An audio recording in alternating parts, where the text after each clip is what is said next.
بالله من الشيطان الرجيم. بسم الله الرحمن الرحيم. الله يعلم ما تحمل كل أنثى وما تغيض الأرحام وما تزداد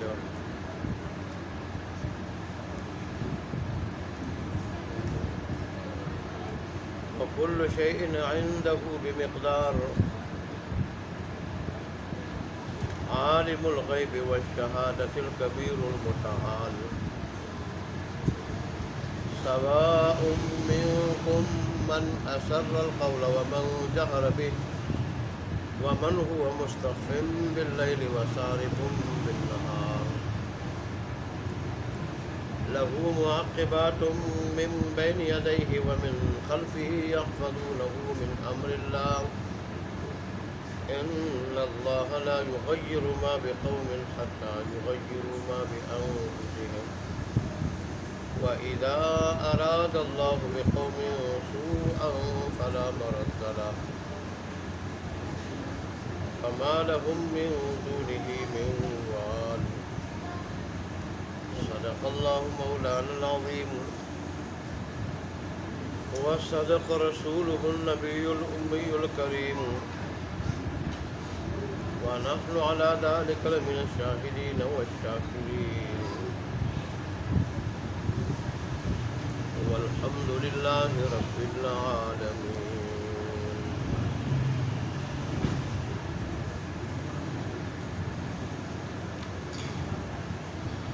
اس صورت میں مکی صورتوں کی طرح بنیادی عقائد کا ذکر ہے.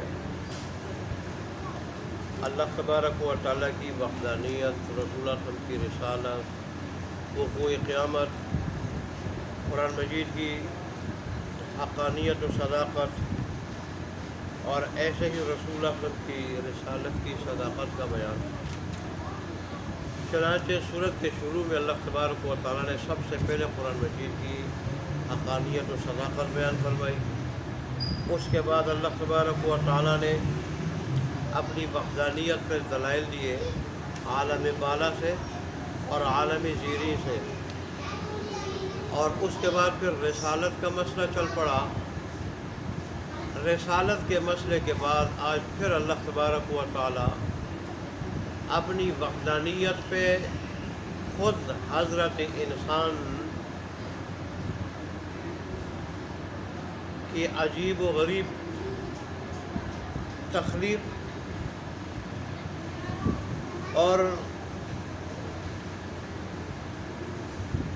اس تخلیق کی عجیب و غریب کیفیت اور خود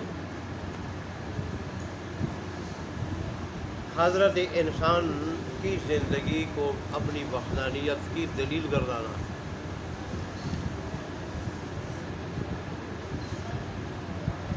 چنانچہ اللہ تبارک و تعالیٰ نے اپنی صفات جلیلہ میں سب سے پہلے صفت علم کا ذکر فرمایا. صفات جلیلہ میں سب سے پہلے صفت علم کا ذکر فرمایا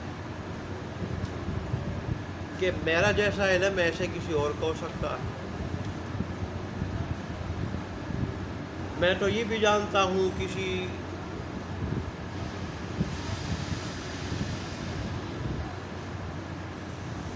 عورت کو حمل ہوا ہے یا نہیں،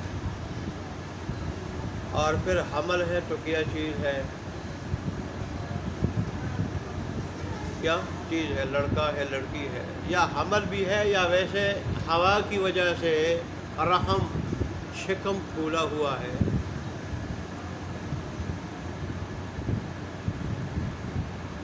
بعض لوگ یہ اشکال کرتے ہیں کہ آج کل تو ڈاکٹر بھی بتا دیتے ہیں کہ ماں کے پیٹ کے اندر لڑکا ہے یا لڑکی. یہ اشکال یہ افراد غلط ہے. ڈاکٹر بتاتے ہیں آلہ لگا کے، آلہ نہ لگا کے بتا دینا، الٹرا ساؤنڈ نہ کر کے بتا دے. اسی طرح کسی عورت کو سامنے آ کے بتا دے اس کے پیٹ میں کیا ہے. جس علم کے ذریعے وہ بتاتے ہیں وہ تو خود مخلوق ہے، بلکہ مخلوق کا محتاج ہے. ان کا وہ علم آلے کا محتاج ہے، آلے کا، وہ آلہ الٹراساؤنڈ والا، وہ جب لگاتے ہیں پیٹ کے ساتھ تو پھر پتہ چلتا ہے، تو ان کا علم تو خود مخلوق آلے کا محتاج ہے۔ مزہ تو تب آئے کہ اللہ تبارک و تعالیٰ کے ذاتی علم سے، بغیر کسی آلے کے، بغیر کسی تجربے کے اسی طرح بتا دے، تو ایسا ظاہر کوئی نہیں بتا سکتا۔ پھر اگر لڑکا کوئی بتا دے اور لڑکی آلے کے ذریعے، تام الخلقت ہوگا یا ناقص الخلقت ہوگا، یہ کوئی نہیں بتا سکتا۔ پھر اس کی عمر کتنی ہوگی، بڑا ہو کے نیک بخت ہوگا، بدبخت ہوگا، وہ کہاں مرے گا، اس کی پیدائش کا وقت کیا ہوگا، ماں کے پیٹ میں کتنا عرصہ رہے گا، وہ کالا ہوگا گورا ہوگا، کالا ہوگا گورا ہوگا وغیرہ، یہ باتیں اللہ تبارک و تعالیٰ ہی بتا سکتا، تفصیلی علم اللہ ہی رکھتا، اور وہ آلے کا، الٹراساؤنڈ کا، آلے کا محتاج نہیں، تجربے کا محتاج نہیں۔ وہ اپنے ذاتی علم سے ہر چیز کو اس کی پیدائش سے بہت پہلے جانتا تھا۔ اللہ اکبر۔ عام طور پہ بچہ تو صحت مند بچہ وہ 9 مہینے ماں کے پیٹ میں رہتا ہے، صحت مند بچہ، لیکن کبھی 6 مہینے کے بعد بھی پیدا ہو جاتا ہے، اور کبھی اس سے پہلے بھی گر جاتا ہے، عمل ثاقل ہو جاتا ہے۔ ماں کے پیٹ میں تجربے کی بنیاد پہ امام ابو حنیفہ نے فرماتے ہیں کہ زیادہ سے زیادہ 4 سال تک بھی رہ سکتا ہے، یہی امام شافعی رحمۃ اللہ علیہ فرماتے ہیں۔ امام مالک رحمۃ اللہ علیہ بھی تجربے کی بنیاد پر، مشاہدے کی بنیاد پر فرماتے ہیں کہ زیادہ سے زیادہ 5 سال تک بچہ ماں کے پیٹ میں رہ سکتا ہے۔ امام ضحاک رحمۃ اللہ علیہ بہت بڑے مفسر ہیں، مشہور مفسر ہیں، وہ 4 سال کے بعد آئے، 4 سال کے بعد ماں کے پیٹ سے باہر آئے، اور جب پیدا ہوئے تو دانت نکلے ہوئے تھے، دانت نکلے ہوئے تھے۔ یہ تو اللہ تبارک و تعالیٰ کی قدرت کے کرشمے ہیں۔ پھر یہ ہے کہ ایک ہی بطن سے کتنے بچے پیدا ہو سکتے ہیں، تو بعض کہتے 4، بعض کہتے 6، بعض کہتے اس سے زیادہ، لیکن صحیح بات یہ ہے کہ اللہ تبارک و تعالیٰ کی مشیت کے تابع ہے۔ اللہ چاہتا ہے تو جیسے عام طور پر ایک بچہ پیدا ہوتا ہے، کبھی کبھار جڑواں بچے پیدا ہو جاتے ہیں، کبھی 5-6 بھی پیدا ہو جاتے ہیں، کبھی 10 پیدا ہو جاتے ہیں، یہاں تک کہ قاضی بیضاوی رحمۃ اللہ علیہ، قاضی ثناء اللہ پانپتی رحمۃ اللہ علیہ کے حوالے سے تفسیر دروس القرآن والے لکھا ہے کہ ہندوستان کا ایک قاضی تھا، قاضی قدوہ، اس کی بیوی کے ہاں 100 بچے ایک ہی بطن سے، ایک ہی پیٹ سے اور ایک ہی ولادت سے 100 بچے پیدا ہوئے تھے، اور اللہ کی قدرت کہ انہوں نے اپنی طبی عمر بھی پوری کی تھی 100 کے 100 بچوں نے، اور معمول کے مطابق کام کاج بھی کرتے رہے۔ تو یہ تو اللہ تبارک و تعالیٰ کی قدرت اور مشیت کی بات ہے۔ البتہ عام طور پہ جو نارمل بچے پیدا ہوتے ہیں اور صحیح صحت مند بچے، وہ 9 مہینے کے بعد باہر آتے ہیں، پیدا ہوتے ہیں۔ تو بہرحال اللہ تبارک و تعالیٰ نے یہاں اپنی صفات جلیلہ میں سے صفت علم کا ذکر کیا ہے کہ میری کس کس صفت کی بات کرو گے، کس کس صفت کی، کامل قدرت کی بات کرو گے، یا کامل اختیار کی بات کرو گے، کامل تصرف کی بات کرو گے، یا میرے علم کی بات کرو گے۔ میرے علم جیسا کسی کا علم ہو سکتا؟ دیکھو آگے اللہ نے اپنے علم کے اور معلومات کی اور جزیات بھی ذکر فرمائی۔ ایک تو اللہ تبارک نے فرمایا کہ اللہ یہ بھی جانتا ہے کہ ہر مادہ وہ عورت ہو یا وہ جانور کا مادہ ہو، اس کے پیٹ میں کیا ہے، اللہ یہ بھی جانتا ہے۔ اور ساری بھی کہ پیٹوں کے اندر جو چیز کم ہوتی ہے جو بڑھتی ہے، لفظی معنی تو پیٹ کا بڑھنا اور سکڑنا یہ ہے، لیکن پیٹ کے اندر جو کوئی چیز کم ہوتی ہے زیادہ، ایک بچہ ہے 2 بچے ہیں، یا 2 سے زیادہ بچے ہیں، یا ایک بھی نہیں ہے بلکہ ادھورا ہے، صرف دڑ ہے، ناقص الخلقت ہے، وہ بھی وقت سے پہلے گرنے والا ہے، یا ویسے پیٹ پھولا ہوا ہے، یہ سب کچھ اللہ جانتا اور کوئی نہیں جانتا۔ اور اللہ تبارک و تعالیٰ کو نہ تجربہ کرنے کی ضرورت ہے، نہ آلہ لگانے کی پیٹ کے ساتھ ضرورت ہے۔ اور وہ آلے کی صورت میں جو خبریں دی جاتی ہے وہ بھی بس اوقات غلط نکلتی ہیں۔ پھر اللہ تبارک نے فرمایا کہ ہر چیز اس کے نزدیک ایک خاص اندازے سے، ایک خاص اندازے سے۔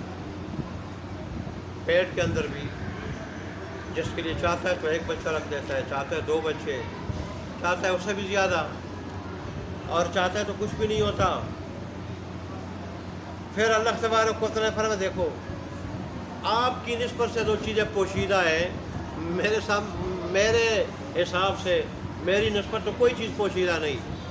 قرآن میں ہے کہ اللہ تبارک و تعالیٰ کے علم سے کائنات کا ذرہ بھی باہر نہیں ہے، ذرہ بھی، لا یعزب عنہ مثقال ذرہ، اس سے ذرہ کے برابر بھی کوئی چیز غائب نہیں۔ لیکن آپ کی نسبت سے جو چیزیں پوشیدہ ہیں اور جو چیزیں سامنے ہیں وہ ساری کی ساری میرے سامنے ہیں، سب کو میں جانتا ہوں، آپ کے جو سامنے وہ بھی جانتا ہوں، آپ سے جو پوشیدہ ہے وہ بھی جانتا ہوں۔ اور میں بہت بڑا ہوں، بڑی وسعتوں والا ہوں، بہت بڑائی والا ہوں۔ میری عظمت کو تو پوری طرح جب میرے پاس آؤ گے آخرت میں، جنت میں، وہاں جان لو گے میری عظمت کو پوری طرح۔ دنیا میں میری قدرت کے جو کرشموں میں غور فکر کرو تو کافی حد تک میری عظمت ہے، یہاں بھی جان لو گے۔ جیسے اللہ تبارک و تعالیٰ قرآن میں فرماتے ہیں میری قدرت کے عجائبات میں جو انسان اور جو بندہ میرا غور فکر کرتا ہے تو اس کہنے پہ مجبور ہو جاتا ہے کہ فتبارک اللہ احسن الخالقین، فتبارک اللہ احسن الخالقین۔ اے اللہ اکبر، یہ جو فرمایا بہت بڑائی والا ہے، المتعال، اور بلند تر ہے، سب سے بالا ہے، سب سے بالا۔ اور پھر آگے اللہ نے فرمایا کہ تم میں سے جو کوئی اعلانیہ بات کرتا ہے، جہراً بات کرتا ہے، اونچی آواز سے بات کرتا ہے تو میں وہ بھی جانتا ہوں، اور جو آہستہ بات کرتا ہے میں وہ بھی سنتا ہوں۔ آپ کے سامنے کوئی آہستہ بات کی جائے تو آپ نہیں سنتے، اونچی آواز سے بات تو سن لیتے ہو، میں کان میں جو بات ہوتی ہے وہ بھی سنتا ہوں، اونچی آواز سے ہو وہ بھی سنتا ہوں۔ میری ذات ایسی ہے۔ اور پھر جو راتوں کو چھپنے والا ہے وہ میں بھی جانتا ہوں، کس کے لیے؟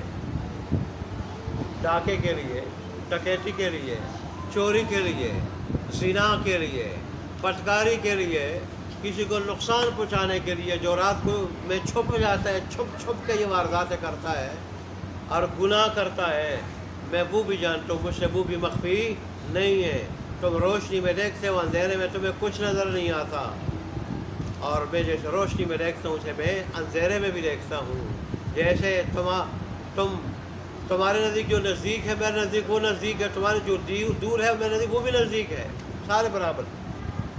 اسی طرح وَصَارِبٌ بِالنَّهَارِ، اور جو دن کو چل پھرتا ہے کام کاج کے لیے یا کسی اور مقصد کے لیے اور ضرورت کے لیے، گلیوں میں گھومتا پھرتا ہے، بازاروں میں گھومتا پھرتا ہے، یا کام کاج کرتا ہے، کاروبار کے لیے چلتا پھرتا ہے، میں وہ بھی دیکھتا ہوں اور جانتا ہوں، مجھ سے کوئی چیز مخفی نہیں۔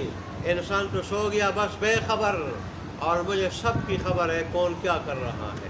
کوئی تہجد پڑھ رہا ہے، مصلی پہ کھڑا ہے، کوئی ڈکیتی کر رہا ہے، چوری کر رہا ہے، میں سب کچھ جان رہا ہوں۔ کوئی منصوبہ بنا رہے ہیں، میں وہ بھی جانتا ہوں۔ پھر اللہ تبارک و تعالیٰ نے آگے اپنے ایک عظیم احسان کا ذکر فرمایا کہ لہو معاقباتن، اسی انسان کے لیے رب کی طرف سے آگے پیچھے آنے والے یکے بعد دیگرے آنے والے اس کی حفاظت کرنے والے فرشتے ہیں، انسان کے واسطے اس کی حفاظت کرنے والے فرشتے ہیں۔ وہ کس طرح؟ من بین یدیہ، جو اس کے سامنے ہوتے ہیں، ومن خلفی، اور اس کے پیچھے ہوتے ہیں، یحفظونہ من امر اللہ، اللہ کے حکم سے اس کی حفاظت کرتے ہیں۔ جیسے بعض روایات میں آتا ہے کہ وہ 10 فرشتے ہیں، وہ 2 تو کندھوں والے، 2 آگے پیچھے، 4 ہو گئے، 2 ہونٹ پہ، اور اسی طرح 2 آنکھوں پہ، اسی طرح 1 ناک پہ، 1 ماتھے پہ۔ یہ 10 فرشتے اللہ نے حفاظت کے لیے مقرر کیے، اور غالباً ابو یعلیٰ کی روایت میں ہے کہ 360 فرشتے اللہ نے حفاظت کے لیے مقرر کیے۔ یہ انسان جو جا رہا ہوتا ہے، ہر جگہ ایسے موذی جانور ہے جو اس کو کاٹے اور اس کو نقصان پہنچائے، یہ حادثے کا شکار ہو جائے، یہ حادثے کا اس کو کوئی نقصان پہنچائے، کئی مصائب کا شکار ہو جائے، ان ساری چیزوں سے بچانے والے اللہ کے حکم سے اللہ کے فرشتے ہوتے ہیں۔ یہاں تے ادھر جو بیٹھتے ہیں اس لیے کہ موذی جانور اندر نہ جائے، آنکھوں پہ بیٹھتے کوئی آنکھ کو نقصان نہ پہنچائے، منہ پہ بیٹھ جاتے ہیں تاکہ منہ میں کوئی موذی جانور نہ جائے، یہ سو رہا ہوتا ہے مزے سے، بہت سارے کیڑے مکوڑے، چونٹیاں اور بھی بہت ساری چیزیں ہیں، ناک میں نہیں جاتی اور منہ میں نہیں وہ چیزیں نہیں جاتی، تو کیوں؟ یہ رب کی طرف سے حفاظت ہوتی ہے۔ کانوں میں وہ چیزیں نہیں جاتی، رب کی طرف سے حفاظت ہوتی ہے۔ کبھی کبھار جو اللہ کو منظور ہوتا ہے، اللہ کی مشیت ہوتی ہے، اس کو جھنجھوڑنے کے لیے جب غافل ہو جاتا ہے اللہ سے، غافل اس کو جھنجھوڑنے کے لیے پھر اللہ فرشتوں کو کہتا ہے تم ہٹ جاؤ، فرشتے تھوڑی دیر کے لیے ہٹ جاتے ہیں، پھر کان میں کوئی چیز چلی جاتی ہے، پھر ناک میں بھی چلی جاتی ہے، منہ میں بھی چلی جاتی ہے، اور اس کو کوئی چیز ڈس بھی لیتی ہے، اس کو جو ہے نا حادثہ بھی پیش آ جاتا ہے، کوئی چور اور ڈکیت بھی اس کو جو ہے وہ اس کا سے جو ہے وہ اس کے سامنے آ جاتے ہیں اور اس کو نقصان پہنچا دیتے ہیں۔ ظاہر ہے اللہ تبارک و تعالیٰ کے ایک مربوط نظام ہے جس کی وجہ سے اس کی حفاظت ہوتی ہے۔ حضرت انسان اللہ کا اتنا لاڈلا ہے، اتنا لاڈلا۔ آج کل تو بڑے بڑے وزیروں کے ساتھ پروٹوکول ہوتے ہیں، وزیر اعظموں کے ساتھ، صدروں کے ساتھ پروٹوکول۔ یہ رب کا بندہ حضرت انسان ہے کہ اللہ تبارک و تعالیٰ نے اس کو پروٹوکول لیا ہے، کہیں 10 فرشتوں کی صورت میں، کہیں 360 فرشتوں کی صورت میں اللہ نے پروٹوکول لیا ہے۔ اللہ ہر قسم کی مصیبت سے، حادثے سے، موذی جانور سے اس کی حفاظت کرتا ہے، لیکن پھر بھی اللہ کا شکر ادا نہیں کرتا۔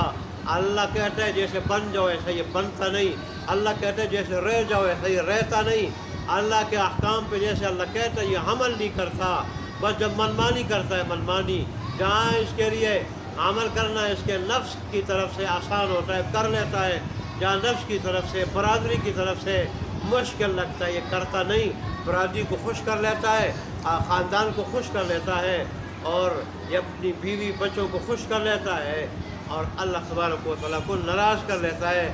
ایک رب ہے جس نے کائنات بھی بچھائی تو اس کے لیے، اور حفاظت کا سامان بھی کیا تو اس کے لیے۔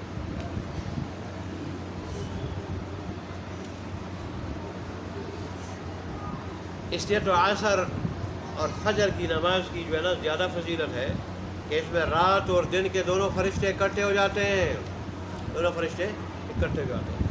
اللہ 2 چیزوں کی حفاظت کرتا ہے، خود حضرت انسان کی بھی اور اس کے اعمال کی بھی۔ انسان کی تفصیل ہو چکی، اعمال کی یہ کل اس کو شبہ نہ ہو، تشویش نہ ہو کہ میرے خلاف ویسے کوئی جو ہے نا وہ عمل لکھا گیا۔ کیا فرمایا؟ ان اللہ لا یغیر ما بقوم حتی یغیروا ما بانفسہم، بے شک اللہ تبارک و تعالیٰ کسی قوم کی حالت نہیں تبدیل کرتا یہاں تک کہ وہ خود اپنی حالت تبدیل نہ کر لے۔ بعض مفسرین نے اس کا ترجمہ یہ کیا ہے کہ اللہ تبارک و تعالیٰ کسی قوم کی امن کی حالت، عافیت کی حالت، چین سکون کی حالت، یہ اس وقت بدامنی میں، غیر عافیت میں اور فساد میں تبدیل نہیں کرتا جب تک یہ خود اللہ تبارک و تعالیٰ کی بغاوت کر کے، نافرمانی کر کے اس فرمان برداری والی حالت کو یہ تبدیل نہ کر لے۔ اصل تو یہ ہے، کیونکہ قرآن میں دیگر آیات میں بھی اس کا ذکر ہے کہ ظہر الفساد فی البر والبحر بما کسبت ایدی الناس، سمندر میں، زمین میں، خشکی میں اور تری میں جو بھی فساد ظاہر ہوتا ہے تو حضرت انسان کی کمائی کا نتیجہ ہوتا ہے۔ بما کسبت ایدی الناس، لوگوں کے ہاتھوں کی کمائی ہوتی ہے، گناہوں کا، یہ گناہوں کی وجہ سے ایسا ہوتا ہے، گناہوں کی وجہ سے ایسا ہوتا ہے۔ دیگر آیات میں بھی اللہ فرماتے ہیں کہ میں تو بہت سارے گناہ معاف کر دیتا ہوں، لیکن انسان جب حد کراس کرنے لگتا ہے تو پھر میں پکڑ بھی لیتا ہوں۔ تو بعض مفسرین نے اس کا یہ ترجمہ کیا ہے، اور بعض جیسے وہ علامہ اقبال نے شعر میں اس کا ترجمہ کیا ہے تو انہوں نے وہ مطلب بیان کیا ہے کہ اجتماعی حالت کسی قوم کی، اجتماعی حالت کسی قوم کی اللہ اس وقت تک نہیں تبدیل کرتا جب تک وہ خود اس کی تبدیلی کے اسباب نہ پیدا کرتے۔ اللہ اس وقت تک کسی کی حالت بہتر نہیں کرتا، اجتماعی حالت، جب سے کوئی قوم خود اس کے اسباب پیدا نہ کر لے۔ جیسے تاتاریوں کے تفسیر دروس القرآن والے لکھتے ہیں، تاتاریوں کے دور سے مسلمان پستی کا شکار ہے، اور دن بدن جو ہے نا پستی کی طرف جا رہا ہے، پستی کی طرف جا رہا ہے، اجتماعی حالت دن بدن اس کی گر رہی ہے۔ اب ظاہر ہے وجہ اس کی کیا ہے؟ آج مسلمانوں نے جہاں دین پہ عمل چھوڑا ہے وہاں مسلمانوں نے محنت بھی چھوڑی ہے۔ چائنا کے لوگ دیکھ لیں، جاپانی دیکھ لیں، گورے دیکھ لیں، وہ کتنے محنتی لوگ ہیں، کتنے محنتی لوگ ہیں۔ جاپان پر جب مخالف ملک نے حملہ کیا تو جاپانی سارے کے سارے یا اکثر اپنے ساتھ جو ہے نا بم باندھ کے نکل گئے، بم باندھ کے کہ ہمارا ملک جائے اور ہم زندہ رہیں۔ اور مسلسل دیکھیں ان پہ حملے بھی ہوئے اور ایٹم بم بھی ان پہ گرایا گیا، لیکن پھر بھی ابھی تک وہ دنیا میں نمبر 1 ہے۔ وجہ محنت۔ چائنا آج ان سے آگے نکل چکے ہیں، چائنا کے لوگ ان سے آگے نکل چکے ہیں، امریکہ سے بھی آگے نکل چکے ہیں۔ کیوں؟ محنت ہے۔ یہ مسلمان ہے، اس کا کام کیا رہ گیا ہے؟ کھیل کود، کھیل کود۔ آپ نے دیکھا کرکٹ کے آگے بیٹھے رہیں گے، فٹ بال کے میچ کے آگے بیٹھے رہیں گے، والی بال کے میچ کے آگے بیٹھے رہیں گے، اور خاص کر کرکٹ، اور پھر دن رات اور ہفتے ہفتے اس میں جو ہے وہ گزرتے رہیں گے۔ نمازوں کی چھٹی، کام کی چھٹی، کام کاج سارے چھوڑ جاتے ہیں۔ تو یہ مسلمان آج کل صرف کھیل کود کے رہ گئے، اور ظاہر ہے کھیل کود سے تو وقت ضائع ہوتا ہے، آدمی برباد ہوتا ہے، آدمی برباد ہوتا ہے، آدمی پیچھے کی طرف جاتا ہے۔ وہ ترقی نہیں کر سکتا کھیل کود والا، ترقی وہی آدمی کر سکتا ہے جو محنت والا ہو۔ تو اللہ تبارک و تعالیٰ یہ بات ارشاد فرمائی کہ جب اجتماعی طور پر، مجموعی طور پر جب کوئی قوم محنت نہ کرے، اپنی کامیابی، اپنی بہتری کے اسباب نہ پیدا کرے، تو اللہ تبارک و تعالیٰ بھی صرف دعاؤں سے اس کی جو ہے وہ حالت کو بہتر نہیں کرتا۔ دعا بھی ضروری ہے، اللہ سے مانگے، دعا بھی ضروری ہے، لیکن ساتھ محنت بھی ضروری ہے۔ اللہ کے انبیاء نے دعائیں بھی مانگی، نکلے بھی۔ خود رسول اللہ صلی اللہ علیہ وسلم نے کتنی جنگیں لڑی ہیں، کتنی جنگیں لڑی ہیں۔ تبلیغی محنت اپنی جگہ، لیکن جنگیں کتنی لڑی ہے، جہاں دعائیں مانگی، غزوہ بدر کے موقع پر اتنی مانگی کہ ابو بکر صدیق کو رحم آیا، اور انہوں نے کہا کہ بس آپ بہت مانگ چکے، اب اللہ تبارک و تعالیٰ ہمیں ضائع نہیں کرے گا، ہمیں فتح نصیب کرے گا۔ وہاں پر رسول اللہ صلی اللہ علیہ وسلم نے تلوار بھی چلائی، اور سب سے بڑھ کر تلوار چلائی، سب سے بڑھ کر بہادری کے گر دکھائے رسول اللہ صلی اللہ علیہ وسلم نے۔ تو دعا بھی ہو، محنت بھی ہو۔ آج مسلمان کس پہ رہ گیا ہے؟ وظائف پہ۔ بس آپ دیکھ رہے ہیں اکثر لوگ، اکثر تو کیا سارے لوگ بتاتے میرے پاس، استاد جی کام نہیں ہے کوئی وظیفہ بتا دو، استاد یہ پریشانی ہے کوئی وظیفہ بتا دو، استاد جی یہ ہے کوئی پڑھنے کے لیے بتا دو۔ وظائف اخروی اجر کے لیے انسان کو پڑھنا چاہیے، اخروی اجر، اور دنیاوی فوائد بھی ہے اس کے، دنیاوی فوائد بھی، لیکن اصل چیز محنت اور دعا ہے، محنت اور دعائیں اللہ سے مانگے اور محنت بھی کرے، اور پھر اللہ کو راضی کرنے کے لیے فرائض پابندی سے ادا کرے، حرام سے پابندی کے ساتھ بچ جائے، حرام سے پابندی کے ساتھ بچ جائے، بالکل بچے حرام سے، فرائض پابندی کے ساتھ ادا کرے، پھر اللہ سے مانگے اور محنت بھی کرے، تو پھر دیکھیں وظائف نہ بھی آدمی پڑھے تو بھی انسان کا ہر کام نکلے گا۔